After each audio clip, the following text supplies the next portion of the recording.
Petugas Badan Narkotika Nasional atau BNN melakukan penggerebekan di kawasan Kampung Bahari, Tanjung Priuk, Jakarta Utara pada Rabu siang. Penggerebekan dilakukan terhadap beberapa rumah yang disinyalir menjadi tempat sarang narkoba. Namun petugas dalam penggerebekan ini justru diserang oleh warga dengan menggunakan petasan, batu, hingga senjata tajam. Petugas terpaksa melepaskan tembakan gas air mata. Dalam penggerebekan ini, petugas menangkap sejumlah orang terkait penyalahgunaan narkoba serta barang bukti, beberapa bungkus narkoba jenis ganja dan sabu. BNN kini tengah memburu bandar besar penyalur narkoba di Jakarta.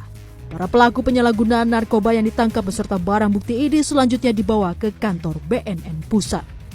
Tim Liputan CNN Indonesia.